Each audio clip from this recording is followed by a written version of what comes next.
जब तक high school entrance exam का टाइम नहीं आया था तब तक मुझे पता ही नहीं था कि मेरे पेरेंट्स जो कभी शहर मजदूरी करने गए थे आज वो सिर्फ अमीर ही नहीं बल्कि सिटी के सबसे बड़े रिच लोग बन चुके हैं। और पिछले 10 सालों से उन्होंने मेरी ही उम्र का एक एडॉप्टेड भाई भी पाला था। फेयरनेस दिखाने के लिए उन्होंने 2 स्कूल एडमिशन लेटर मेरे और उस एडॉप्टेड भाई के सामने रख दिए ताकि हम खुद चूज करें। एक school elite private high school था जो घर से सिर्फ 3 मिनट वॉक पर था। दूसरा हमारे गाँव का सबसे बेस्ट स्कूल था। मैं दोबारा पेरेंट्स से दूर नहीं होना चाहता था, इसलिए मैंने बिना सोचे प्राइवेट स्कूल चूज कर लिया। लेकिन एडमिशन से एक दिन पहले एडॉप्टेड भाई रोता हुआ बोला, मैं भी तो आपका ही बेटा हूँ, हर चीज मुझे ही क्यों सेक्रीफाइस करना पड़ता है। डैड ऑकवर्ड होकर बीच बचाव करने लगे। शेनयंजी, तुम अब शेन फैमिली में वापस आ चुके हो। मटेरियल चीजों में हम तुम्हें कभी कमी नहीं होने देंगे, वरना तुम विलेज वाले स्कूल में चले जाओ। मैं ठंडी हंसी हंसा। आप लोगों ने तो ही कहा था कि ये सिर्फ मेरा रिप्लेसमेंट है, फिर मुझे ही क्यों उसके लिए सेक्रीफाइस करना पड़ा। पेरेंट्स को भी पता था वो गलत है, इसलिए आखिर में उन्होंने एडॉप्टेड भाई को गाँव वाली स्कूल के लिए मना लिया। स्कूल के पहले दिन मैं खुशी खुशी वॉक करते हुए घर वापस आया। एक्साइटेड था कि पूरी फैमिली साथ होगी, लेकिन घर पहुंचकर देखा मॉम और डैड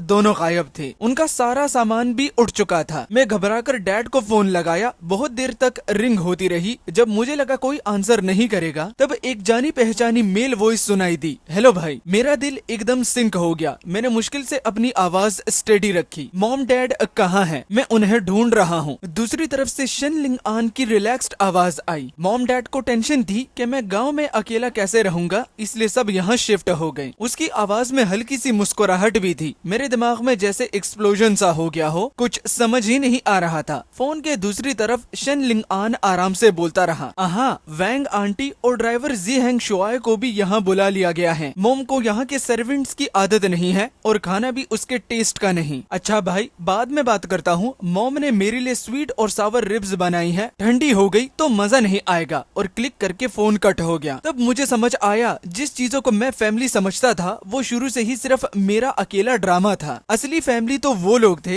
अगले कुछ दिनों में मैं आदत डालने लगा। घर के बाहर फास्ट फूड बॉक्सेस के ढेर देखने की, डाइनिंग टेबल पर अकेला बैठकर खाना खाने की, फोन देखते हुए चुपचाप वक्त गुजारने की। ऐसी ही मेरी लाइफ कुछ हफ्तों तक चली। फिर एक ट्यूसडे रात मैं सोफा पर बैठकर होमवर्क कर रहा था। तभी एंट्रेंस पर पासवर्ड लॉक खुलने की बीप बीप आवाज मेरे कानों में आई। मैंने अपना सिर भी नहीं उठाया। मुझे लगा कोई क्लीनिंग मेड होगी, लेकिन जब 2 लोग सूटकेस के साथ लिविंग रूम में आए तब मैंने धीरे से आंखें उठाई। वो मेरे डैड शेन बाइशेन और मोम लिन जूली थी। उनके चेहरों पर सफर की थकान थी और मुझे देखकर हल्का सा ऑकवर्डनेस भी। सबसे पहले मोम बोली, शेनयंजी। उनकी आवाज में एक हेसिटेंट सी फीलिंग थी, जैसे वो मेरी रिएक्शन समझने की कोशिश कर रही हो। मैंने अपनी वर्कबुक बंद की और सोफा पर पीछे टिक गया। मुझे देखकर मोम और भी ऑकवर्ड हो गई। उन्होंने हाथ मलते हुए एक्सप्लेन करना शुरू किया। शेनयंजी, मुझे पता है तुम घर में अकेले रहकर बहुत हर्ट हुए होगे, लेकिन जियाओ आन को बचपन से हमने बहुत पैम्पर किया है। गांव में उसे किसी चीज की आदत नहीं पड़ रही थी। तुम्हारे डैड और मैं सच में टेंशन में थे। उसे सिक्योरिटी फील नहीं होती। मैंने उनकी बात खुद ही पूरी कर दी। मॉम एकदम चुप हो गई। काफी देर तक कुछ बोल ही नहीं पाई। डैड ने सूट के साइड पर रखा और लंबे कदम लेकर मेरे पास आए। फिर हैवी आवाज में बोले, बस करो, जो होना था वो हो गया। जियाओ आन अब वहाँ सेटल हो चुका है। हम इस बार सिर्फ कुछ बिजनेस वर्क हैंडल करने आए हैं। 2 दिन बाद वापस चले जाएंगे। उनकी बातों में एक बार भी ये नहीं था कि मैं कैसे रह रहा हूँ, खुश हूँ या नहीं। अचानक मुझे सब कुछ बहुत फनी लगा। मेरे होठों पर खुद ब खुद हल्की सी स्माइल आ गई। शायद मेरी वो स्माइल डैड को चुप गई। उन्होंने बावे से कोड़ी, सूट के अंदर से वॉलेट निकाला और एक ब्लैक कार्ड मेरे सामने रख दिया। ये कार्ड रख लो, इसका पासवर्ड है लिमिट नहीं, जो खरीदना है खरीदो, जो खाना है खाओ, खुद को तकलीफ मत दो। फिर थोड़ा रुक कर बोले, तुम दोनों एक ही फैमिली हो, बड़े भाई हो,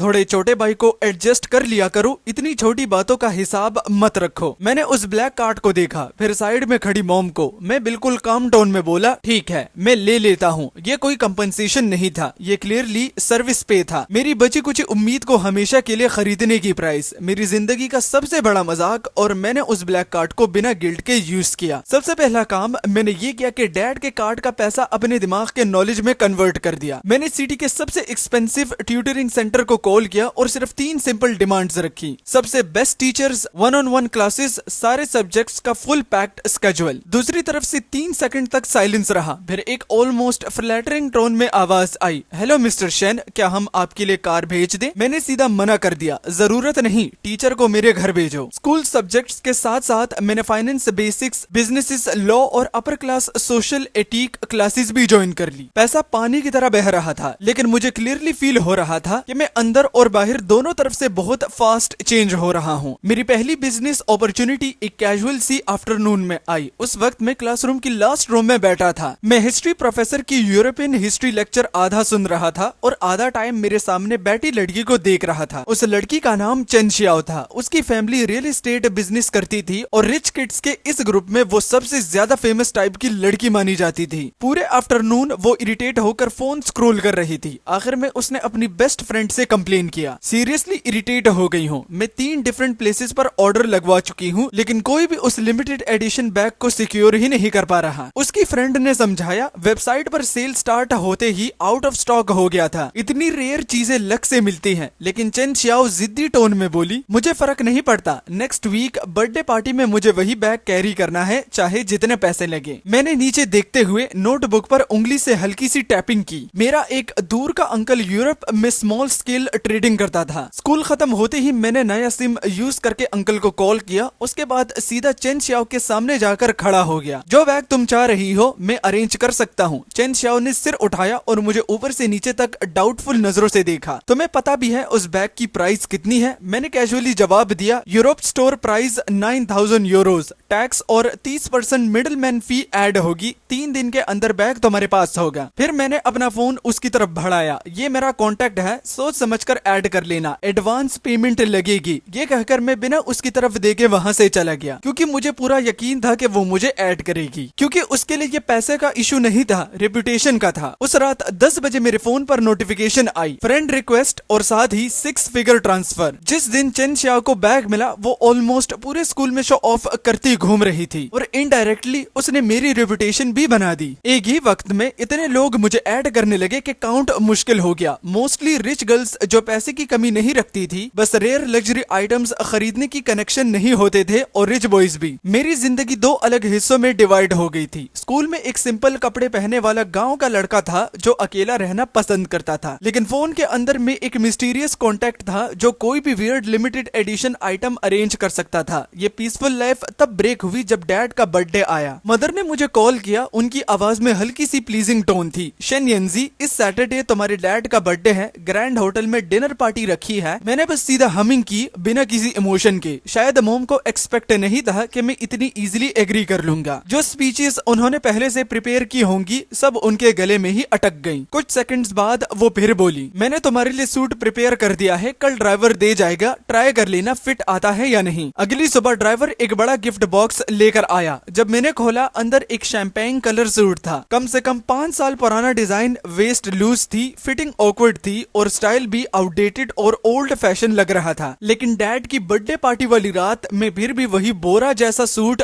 पहन कर गया। जैसे ही मैं बैंक्वेट हॉल में इंटर हुआ मैंने डैड को क्राउड के बीच खड़ा देखा। वो पूरी एलिगेंस के साथ गेस्ट से बात कर रहे थे। मॉम उनका हाथ पकड़े सॉफ्टली स्माइल कर रही थी और उनके साइड में खड़ा था शेन लिन आन, custom made pink luxury suit पहने हुए। वो तीनों एक साथ देखकर ही असली फैमिली लग रहे थे। काफी लोग मुझे देखकर विस्पर करने लगे। कुछ लोगों की नजरों में क्यूरियोसिटी थी और कुछ आंखों में सीधी तुच्छ नजर। उनके एक्सप्रेशन में मजाक देखने वाली एक्साइटमेंट बिल्कुल चुपी नहीं थी, लेकिन मुझे फर्क नहीं पड़ा। मैं चुपचाप एक खाली कॉर्नर में गया, एक छोटी प्लेट डिजर्ट की उठाई और आराम से खाने लगा। बीच बीच में फोन निकालकर 2 ऑर्डर्स भी हैंडल कर लिए। पार्टी आधी हो चुकी थी और एटमॉस्फेयर काफी लाइवली था। डैड कुछ इंपॉर्टेंट बिजनेसमैन, प्रेसिडेंट वैंग और प्रेसिडेंट ली जैसे लोगों के साथ हंसी मजाक कर रहे थे। तभी मैंने देखा शेन लिन आन एक वाइन ग्लास लेकर क्राउड क्रॉस करता हुआ मेरी तरफ आ रहा था। मैं हिला भी नहीं, बस चुपचाप उसका ड्रामा देखने लगा। जब वो मेरे पास पहुंचने ही वाला था अचानक उसका पैर फिसला, उसका बॉडी सीधा मेरी तरफ गिरा। उसके हाथ की वाइन की ग्लास हवा में एक परफेक्ट आर्क बना गई और उसमें भरी डार्क रेड वाइन का एक भी ड्रॉप वेस्ट हुए बिना सीधा प्रेसिडेंट वैंग के व्हाइट सूट पर गिर गया। सफेद सूट पर एक ब्राइट रेड दाग फूल की तरह फैल गया। पूरा हॉल एक सेकंड के लिए बिल्कुल साइलेंट हो गया। अगला सेकंड शेन लिन आन की आंखें तुरंत लाल होगी, आंसू मोतियों की तरह गिरने लगे। वो मुझे बेचारी सी शक्ल बनाकर देखते हुए बोला, भाई मुझे पता है आप मुझे पसंद नहीं करते, लेकिन आपने मुझे पुश क्यों किया? अंकल वैंग का सूट भी खराब हो गया। एक ही पल में सबकी नजरें मुझ पर आ टिकी। डैड का चेहरा तुरंत काला पड़ गया। उन्होंने एक बार भी मेरी तरफ प्रॉपरली नहीं देखा। पहले वो प्रेसिडेंट वैंग से भर भर के माफी मांगने लगे और फिर अचानक मुड़कर मुझ पर गरजे, शन यिनज़ी, क्या तुम्हें अभी भी लगता है कि तुमने काफी एम्बैरेसमेंट नहीं की? उन्होंने इतनी जोर से मेरा हाथ पकड़ा जैसे मेरी हड्डियां तोड़ देंगे और मुझे खींचकर प्रेसिडेंट वैंग के सामने ले आए। तुरंत अंकल वैंग से माफी मांगो। आसपास सिर्फ तमाशा देखने वाली नजरें और ब्लेम करने वाली आवाजें थी। शन लिन आन साइड में अभी भी रो रहा था। मॉम उसका हाथ पकड़कर उसे कंफर्ट कर रही थी। डैड ने देखा मैं रिएक्ट नहीं कर रहा तो उनका गुस्सा और भी बढ़ गया। उन्होंने मेरी तरफ उंगली दिखाकर हर लफ्ज दबा दबा कर बोला। मैंने कहा माफी मांगो, सुनाई नहीं देता? मैंने धीरे से सर उठाया। मेरी नजर हॉल के ऊपर लगी सर्वेलेंस कैमरा पर टिक गई। डैड एक सेकंड के लिए फ्रीज हो गए। शायद उन्हें एक्सपेक्ट नहीं था कि मैं उनसे इस टोन में बात करूंगा, लेकिन उनकी ग्रिप और टाइट होगी। मैंने क्या सुना?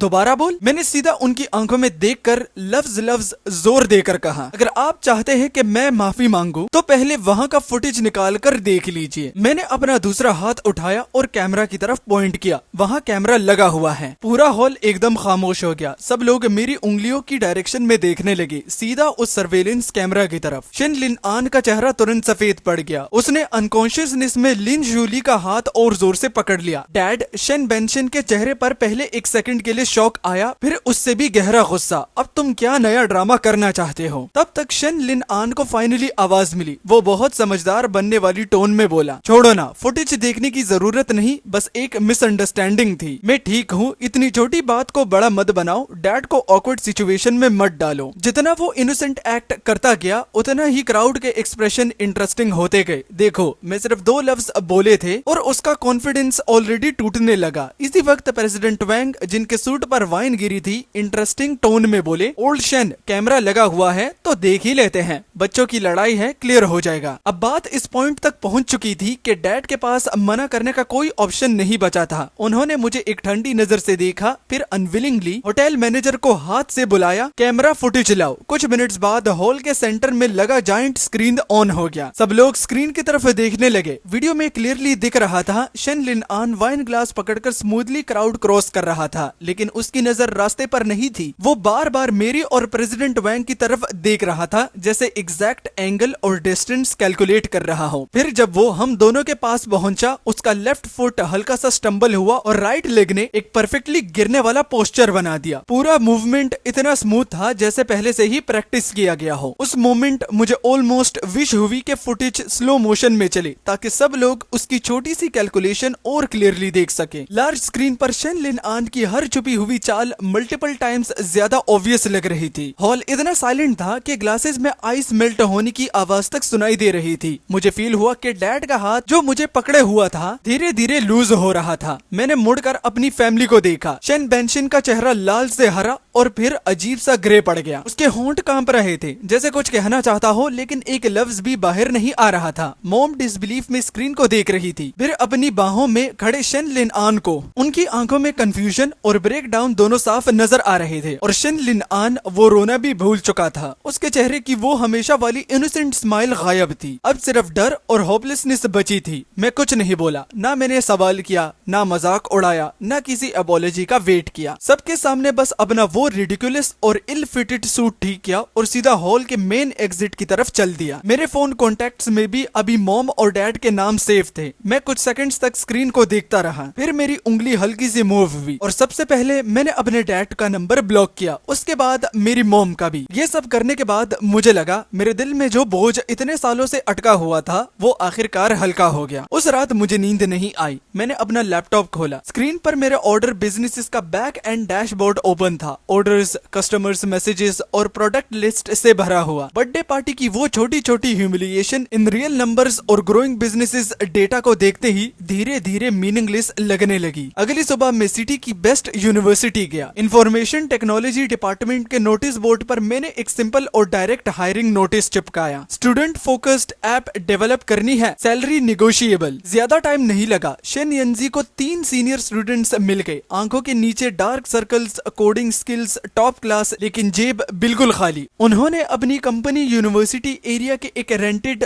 2 बेडरूम्स अपार्टमेंट में सेट की। एक रूम बेडरूम था और लिविंग रूम ही उनका ऑफिस बन गया। उस दौरान शेन येंजी ऑलमोस्ट नॉन स्टॉप काम करता रहा। दिन में क्लासेस अटेंड करता, शाम को सीधा कंपनी मीटिंग के लिए भागता। मैं व्हाइट बोर्ड पर अपने आइडियाज ड्रॉ करता और हम चारों हर छोटी डिटेल्स डिस्कस करते। लॉगिन सिर्फ स्टूडेंट आईडी वेरिफिकेशन से होगा। कम्युनिटी सेफ रखनी चाहिए, इसलिए सेकंड हैंड ट्रांजैक्शन के लिए रेपुटेशन रेटिंग सिस्टम जरूर होगा। यूआई सिंपल रखो, कोई फ्लैशी एड्स और यूजलेस डेकोरेशन नहीं। कभी हम एक छोटे से फीचर पर इतना आर्ग्यू करते कि चेहरे लाल हो जाते, और कभी एक बग फिक्स होते ही सब मिलकर चिल्लाते हुए सेलिब्रेट करते। भूख लगती तो चीप बॉक्स मील्स ऑर्डर कर लेते और पेमेंट वही अनलिमिटेड ब्लैक कार्ड से होती। 2 महीने बाद हमारी ऐप ऑफिशियली लॉन्च हो गई। मैंने उसका नाम रखा कैंपस सर्कल। मैंने अपने लग्जरी ऑर्डर बिजनेसेस के थ्रू बनाए हुए 100 लॉयल स्टूडेंट क्लाइंट्स को यूज करके पहला प्रमोशन वेव चला दिया। पहले दिन ऐप डाउनलोड्स हुए 300, तीसरे दिन 1000। एक हफ्ते बाद यूजर डायरेक्टली 10,000 क्रॉस कर गए और ऐप ऑलमोस्ट पूरे रीजनल यूनिवर्सिटी नेटवर्क में स्प्रेड हो गई। मैं उस छोटे से लिविंग रूम ऑफिस में बैठा कंप्यूटर स्क्रीन पर काउंटलेसली चेंजिंग यूजर स्टैट्स देख रहा था। कैंपस सर्कल पर नए पोस्ट नॉन स्टॉप आ रहे थे। कोई अपनी ओल्ड गिटार सेल कर रहा था, कोई वीकेंड बैडमिंटन मैच ऑर्गेनाइज कर रहा था, कोई यूनिवर्सिटी कैफेटेरिया की बेस्ट फूड स्टॉल रिकमेंड कर रहा था।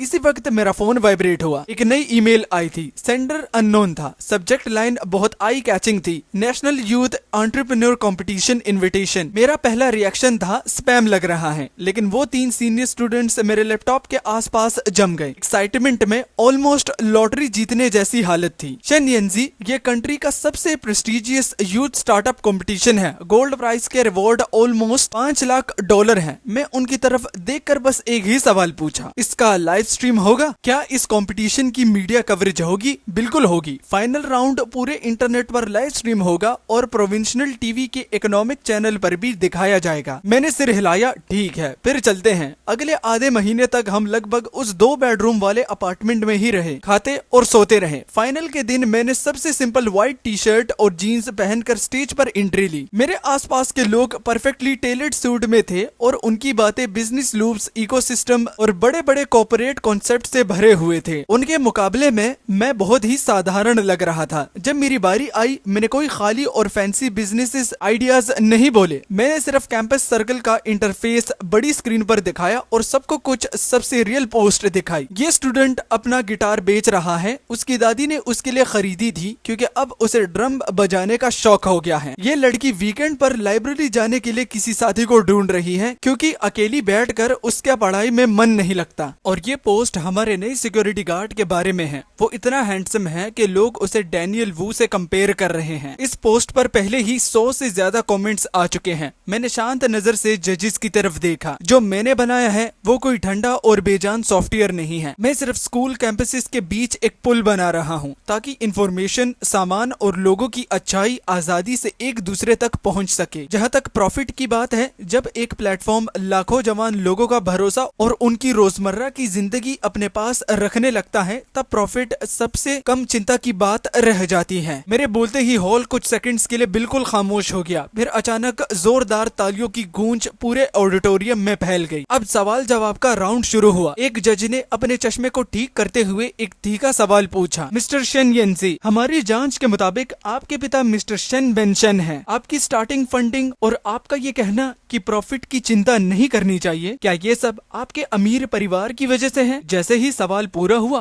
पूरा हॉल सुन रह गया। सारे कैमरास तुरंत मेरे चेहरे की तरफ मुड़ गए। मैंने माइक्रोफोन उठाया और हल्का सा मुस्कुराया। आप सही भी हैं और गलत भी। मैंने जज और कैमरा दोनों की तरफ सीधा देखा। मेरे परिवार ने मुझे स्टार्टअप के लिए शुरुआती कैपिटल जरूर दी, लेकिन उनसे मुझे एक ऐसा सबक भी दिया जो मैं कभी भी नहीं भूल सकता। इस दुनिया में आखिरकार आप खुद के अलावा किसी और पर पूरी तरह भरोसा नहीं कर सकते। इसीलिए मेरी सफलता का क्रेडिट मैं ज्यादा और दूसरे सबक को देना पसंद करूंगा। जैसे ही मैंने बात खत्म की, पूरे हॉल में हैरानी की लहर दौड़ गई। आखिर में बिना किसी सस्पेंस के गोल्ड अवार्ड हमारे नाम हो गया। मैंने भारी क्रिस्टल टाइटल ट्रॉफी को अपने हाथों से उठाया और कैमरा फ्लैशेस लगातार चमकने लगे। दर्जनों इन्वेस्टमेंट फ्रेम्स और वेंचर कैपिटल कंपनीज के लोग समंदर की लहरों की तरह मेरी तरफ आ गए। हर कोई मुझे अपना बिजनेस कार्ड देने की कोशिश कर रहा था। मैंने उन कार्ड्स को बड़े ध्यान से संभाल कर रख लिया। यही वो चीजें थी जो वाकई में कीमती थी। उस रात टीवी के फाइनेंशियल न्यूज प्रोग्राम ने इस कंपटीशन पर एक खास रिपोर्ट दिखाई और इसी वक्त गांव में शेन परिवार की हवेली में एक शानदार डिनर अभी अभी टेबल पर लगाया गया था। डाइनिंग टेबल पर शेन बेनशन, लिन जूली और शेन लिन आन बैठे थे जब टीवी पर न्यूज एंकर रिपोर्ट पढ़ रहा था। इस साल की कंपटीशन का सबसे बड़ा डार्क हॉर्स कंटेस्टेंट 16 साल का फाउंडर शेन येंजी और उसका ऐप कैंपस सर्कल रहा। स्कूल मार्केट को लेकर उसकी गहरी समझ ने उसे चैंपियनशिप का खिताब दिलाया है। स्क्रीन पर मेरा क्लोजअप दिखाया गया। मैं ट्रॉफी उठाते हुए शांत नजरों से कैमरा की तरफ देख रहा था। नीचे सबटाइटल्स चल रहा था, young entrepreneur of the year. Lin Julie के हाथ से चॉपस्टिक्स अचानक गिर गए। वो आंखें फाड़ कर टीवी की तरफ इशारा करते हुए बोली, बेंशन, क्या वो सच में शेन येंजी है? शेन लिन आन का चेहरा भी एक पल में बदल गया। उसके बाउल में रखी हुई रिब्स वही डिश थी जिसे वो पहले मेरे सामने शान से दिखाया करता था, लेकिन अब हालत कितनी उल्टी हो चुकी थी। शेन बेंशन बिना पलक झपकाए टीवी स्क्रीन को घूर रहा था। टीवी पर मैं अपने परिवार के बारे में सवाल का जवाब दे रहा था। मेरे परिवार ने मुझे एक ऐसी बात सिखाई है कि इंसान आखिर में किसी पर भी पूरी तरह भरोसा नहीं कर सकता। ये सुनते ही उनका चेहरा पत्थर की तरह सख्त हो गया। जो आदमी हमेशा बिजनेस इस दुनिया में शांत और आत्मविश्वास से भरा दिखता था, उसके चेहरे पर अब हैरानी, शर्मिंदगी और एक हल्की सी घबराहट साफ नजर आ रही थी। ऐसी घबराहट जिसका शायद उसे खुद भी एहसास नहीं था। टीवी इंटरव्यू खत्म हो गया। लिविंग रूम में सन्नाटा छा गया। अचानक शेन बेंशन गुस्से में खड़ा हुआ, फोन निकाला और एक नंबर डायल किया। मुझे नहीं, अपने प्राइवेट लॉयर को।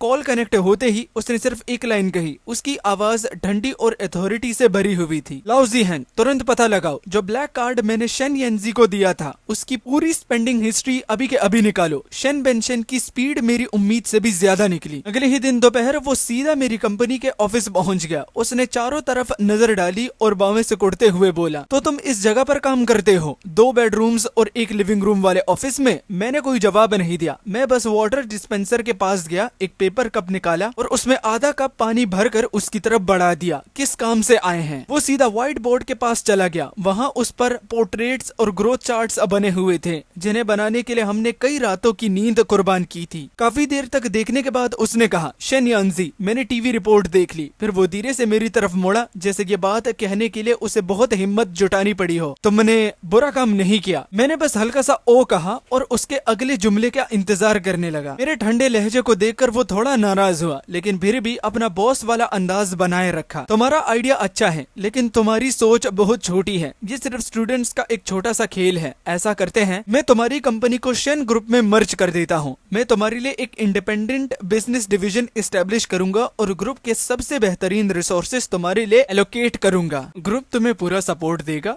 कैपिटल, कनेक्शंस, टेक्नोलॉजीज, किसी चीज की चिंता करने की जरूरत नहीं होगी। मैं खुद लीड करूंगा। 3 साल के अंदर हम इसे देश का सबसे बड़ा यूथ सोशल प्लेटफॉर्म बना सकते हैं। ये बातें बोलते वक्त शेन बेंशन की थोड़ी सी गर्दन ऊपर उठी हुई थी, जैसे वो मुझे कोई बहुत बड़ा एहसान दे रहा हो। मुझे अचानक हंसी आ गई। उसकी दुनिया में मेरी हर चीज नेचुरली उसी की ही होनी चाहिए थी। मैंने धीरे से कहा, मतलब आप मेरी चीज को अपनी चीज बनाना चाहते हैं? शेन बेंशन की बावें और ज्यादा सिकुड़ गई। तुम क्या कह रहे हो? क्या ये भी आपका ही लॉजिक नहीं है? हम एक ही परिवार के हैं। मैं तुम्हारा बाप हूँ। मैं तुम्हारी करियर ग्रोथ में मदद कर रहा हूँ। क्या इसमें कुछ गलत है? मैं ठंडी हंसी हंसा और जवाब देने ही वाला था कि दरवाजे पर हल्की सी दस्तक सुनाई दी। बेंशन, येंजी, मैंने तुम लोगों के लिए चिकन सूप बनाया है। स्टार्टअप करना बहुत मुश्किल होता है, अपनी सेहत का भी ध्यान रखना चाहिए। लिन जूली अंदर आई और थर्मोस टेबल पर रख दिया। फिर मेरी तरफ देख कर बोली, येंजी, तुम्हारा पापा बिल्कुल सही कह रहे हैं। वो जो कुछ भी कर रहे हैं तुम्हारी भलाई के लिए ही कर रहे हैं। देखो, आज तुम इतने सक्सेसफुल हो गए हो। हम माँ बाप के लिए इससे बड़ी खुशी और क्या ही हो सकती है। तुम भी जानते हो कि पिछले कुछ सालों से फैमिली बिजनेसेस अच्छा नहीं चल रहा। अब जब तुम केपेबल हो गए हो तो तुम्हें भी घर की मदद करनी चाहिए और परिवार का एहसान चुकाना चाहिए, है ना? मैंने अपनी नजर उससे नहीं हटाई। मैं चुपचाप उसकी आंखों में देखता रहा। मेरी नजर से वो थोड़ी घबरा गई, लेकिन अब पीछे हटने का मौका नहीं था। वो फिर बोली, और लिन आन को ही देख लो। अगले साल उसकी कॉलेज एंट्रेंस एग्जाम है। उसे तुम्हारी काम में बहुत इंटरेस्ट है। क्यों ना उसे तुम्हारे साथ सीखने दिया जाए? थोड़ा एक्सपीरियंस मिल जाएगा। वो बहुत इंटेलिजेंट है, जरूर तुम्हारी बहुत मदद करेगा। ये सुनकर मैं आखिरकार जोर से हंस पड़ा। तो असली बात ये थी, मेरी कंपनी शन बेनशन उसे अपने कब्जे में लेना चाहता था और मेरी माँ चाहती थी कि उस कंपनी का फायदा शन लिन आन को मिले, ताकि उसकी पहले से ही चमकदार जिंदगी पर एक और सोने का पत्थर चढ़ाया जाए। शुरू से ही ये सब प्लान था। शायद मेरे पापा को ये लगा कि मैं सोच में पड़ गया हूँ। उसने अपनी आवाज और मजबूत करते हुए कहा, तुम्हारी माँ सही कह रही है। वैसे भी आज नहीं तो कल ये कंपनी तुम दोनों भाइयों की ही होगी, तो अगर अभी से ही तुम्हारा भाई बिजनेस समझना शुरू कर दे, इसमें प्रॉब्लम क्या है। मैंने सामने बैठे दोनों लोगों को देखा, एक बात करता था तो दूसरा उसका साथ देता था। दोनों की जोड़ी बिल्कुल परफेक्ट थी। उनके चेहरों पर लालच इतनी साफ नजर आ रही थी कि उससे छुपाना नामुमकिन था। मेरे चेहरे की मुस्कान धीरे धीरे गायब होगी। मैंने शांत लहजे में कहा, ये काफी बड़ा बिजनेस डिसीजन लग रहा है। ऐसा करते हैं, मर्गर के मामले में अपने लॉयर को डॉक्यूमेंट्स प्रिपेयर करने के लिए बोल देता हूँ, फिर वो शन ग्रुप के लीगल डिपार्टमेंट से कांटेक्ट कर लेगा। हम पूरी प्रोसेस को ऑफिशियल और लीगल तरीके से फॉलो करेंगे। मेरे फादर एक पल के लिए सुन रह गए। उन्हें बिल्कुल उम्मीद नहीं थी कि मैं ऐसे शब्दों का इस्तेमाल करूंगा। उसका चेहरा तुरंत काला पड़ गया। शन यानजी, बकवास बंद करो और नाटक मत करो। ये परिवार का मामला है, इसमें लीगल प्रोसेस की क्या जरूरत है। मैं तुम्हारा बाप हूँ। लिन जूली भी तुरंत उसकी बात का साथ देते हुए बोली, हाँ बेटा, अपने ही लोगों के बीच इतनी फॉर्मेलिटीज की क्या जरूरत है। तुम्हारा पापा तुमसे ज्यादा तजुर्बा रखता है, उनकी बात मान लो, वही सही है। मैंने उनसे बहस नहीं की। मैं मुड़कर छोटे बेडरूम में गया और स्टडी टेबल का ड्रॉअर से एक फाइल फोल्डर निकाला, फिर उसे लेकर बाहर आ गया। मैंने पहला डॉक्यूमेंट उनके सामने रखा। ये कंपनी का बिजनेस लाइसेंस है, लीगल रिप्रेजेंटेटिव शन यानजी। फिर दूसरा डॉक्यूमेंट, ये शेयर होल्डिंग स्ट्रक्चर है, मैं 100% ओनर हूँ। फिर तीसरा डॉक्यूमेंट, ये कंपनी के स्टार्टअप कैपिटल का कैश फ्लो रिकॉर्ड है। हर एक डिपॉजिट क्लियरली दिखाता है कि पैसा ऑनलाइन परचेसिंग प्रोजेक्ट के प्रॉफिट्स से आता है। इसमें शन फैमिली की एक भी युवान का कंट्रीब्यूशन नहीं है। मैंने सीधा शन बेनशन की तरफ देखा। ये कंपनी मैंने अपनी कमाई से बनाई है। कानूनी तौर पर इसका सरनेम शन जरूर है, लेकिन ये आपके शन परिवार वाला शन नहीं है। शन बेनशन के चेहरे की मुस्कान तुरंत जम गई। मैंने बात जारी रखी, और जो मर्जर की बात आप कर रहे थे। मैं थोड़ी देर रुका और फाइल से आखिरी डॉक्यूमेंट निकाला। मुझे डर है कि वो भी मुमकिन नहीं होगा। मैंने डॉक्यूमेंट उसके सामने रख दिया। कवर पर एक मशहूर डोमेस्टिक इन्वेस्टमेंट फर्म का लोगो चिपका हुआ था। कल ही मेरी कंपनी ने अपना एंगल फंडिंग राउंड कंप्लीट किया है। ये इन्वेस्टमेंट एग्रीमेंट है। मैंने देखा कि शन बेनशन की आंखें तुरंत से कुड़ गई। मैं आगे बोला, एग्रीमेंट के मुताबिक अगर फंडिंग राउंड तक कंपनी किसी भी तरह की इक्विटी रिस्ट्रक्चरिंग या मर्जर नहीं कर सकती, मेरे इन्वेस्टर्स और नए बोर्ड मेंबर्स इसकी इजाजत कभी नहीं देंगे। शन बेनशन के हाथ हल्की सी कांप गए। उसने सोचा था कि वो आसानी से एक स्टूडेंट के छोटे स्टार्टअप को अपने कंट्रोल में ले लेगा, लेकिन अब उसे पता चल गया कि मेरे पीछे ऐसे पावरफुल इन्वेस्टर्स खड़े हैं जिनसे टकराने की हिम्मत उसमें भी नहीं थी। लिन जूली को अभी आखिरकार सच्चाई समझ आ गई। उसकी आवाज अचानक बदल गई। तुम ऐसा कैसे कर सकते हो? तुम कंपनी को बाहर वालों को कैसे बेच सकते हो? हम ही तो तुम्हारा असली परिवार हैं, हम ही तुम्हारे अपने लोग हैं। मैं शांत रहा। फिर मैंने एक और डॉक्यूमेंट निकाला। वो एक बैंक स्टेटमेंट था जो मैंने काफी पहले से प्रिंट करवा कर रखा हुआ था। चलिए फिर हिसाब कर लेते हैं।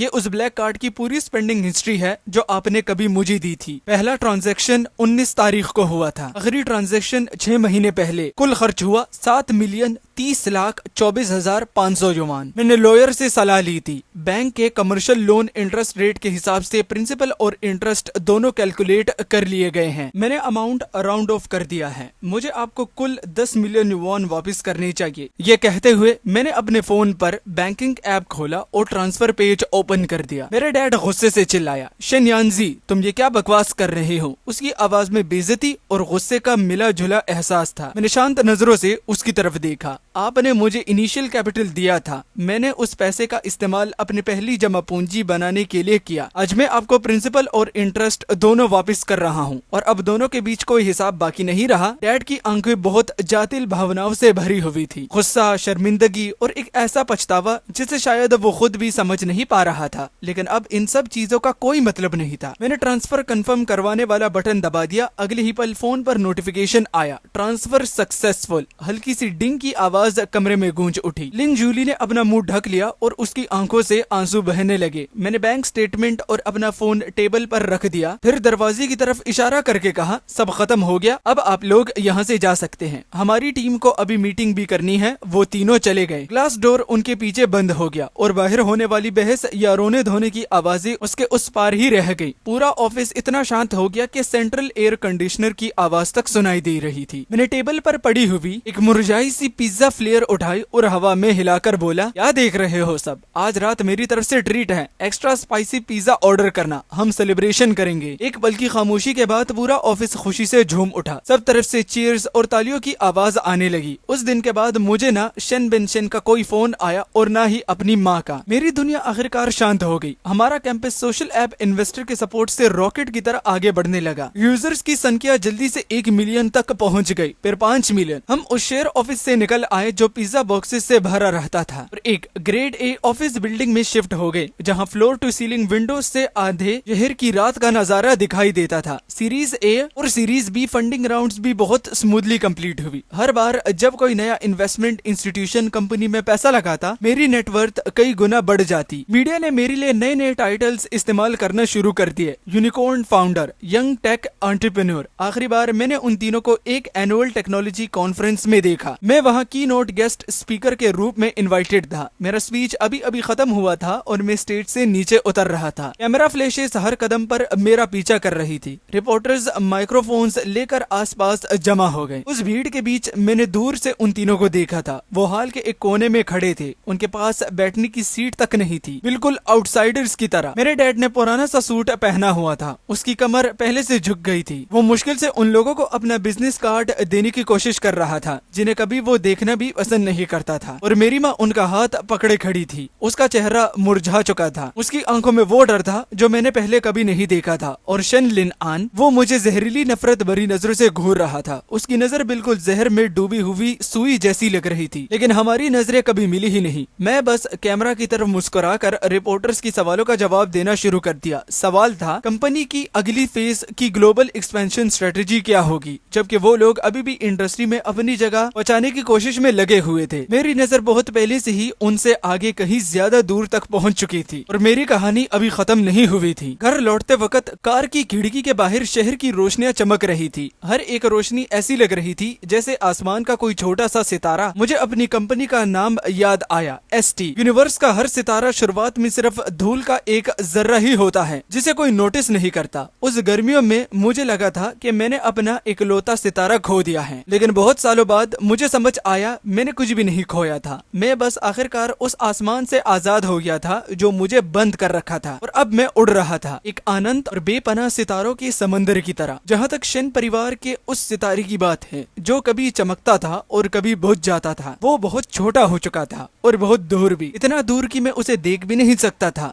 दी एंड। और इसी के साथ ये स्टोरी खत्म होती है। वीडियो को दबा के लाइक किया करो, अगर हाइप बटन भी दिखता है हाइप भी कर दिया करो, कमेंट्स ज्यादा से ज्यादा करो और अगर हो सके मेरी वीडियो को ज्यादा से ज्यादा लोगों के साथ शेयर भी करा करो अगर आप लोगों को लगता है दिस इज वर्थ इट।